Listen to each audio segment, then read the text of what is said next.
Rundingan BN dan PN untuk PRN Melaka masih belum selesai.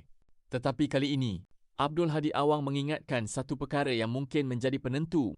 Menurut laporan Sinar Harian, Presiden PAS, Tan Sri Abdul Hadi Awang berkata jasa dan peranan PAS dalam PRN Johor serta Negeri Sembilan perlu diambil kira dalam rundingan kerjasama BN-PN bagi menghadapi PRN Melaka. Beliau berkata, semua faktor perlu dipertimbangkan termasuk kedudukan dan peranan setiap parti. Malah menurut Abdul Hadi, rundingan antara BN dan PN masih berjalan sehingga hari ini dan setakat ini, semuanya berada dalam keadaan positif. Persoalannya, apakah jasa PAS di Johor dan Negeri Sembilan benar-benar akan memberi kesan kepada pembahagian kerusi di Melaka? Untuk rekod, BN dan PN sebelum ini menjalinkan persefahaman dalam PRN Negeri Sembilan pada 1 Ogos lalu. Gabungan itu berjaya membentuk kerajaan selepas memenangi 25 daripada 36 kerusi Dewan Undangan Negeri.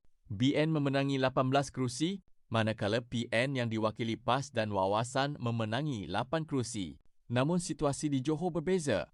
Pada PRN Johor Julai lalu, PN bertanding di 33 kerusi DUN, termasuk 11 kerusi yang ditandingi PAS. Tetapi semua calon PN gagal memenangi kerusi yang dipertandingkan. Dalam perkembangan sama, Abdul Hadi turut membangkitkan persoalan mengenai siasatan berkaitan tabung haji. Beliau mempersoalkan mengapa isu tersebut hanya disiasat sekarang, sedangkan perkara itu, katanya, sudah lama dibangkitkan. Abdul Hadi melihat masa siasatan itu menimbulkan persoalan kerana ia berlaku ketika negara semakin menghampiri pilihan raya. Beliau mahu tindakan dibuat secara menyeluruh dan tidak hanya tertumpu kepada tabung haji. Jadi, adakah jasa PAS di Johor dan Negeri Sembilan bakal menjadi antara faktor penting dalam menentukan bentuk kerjasama BN-PN di Melaka?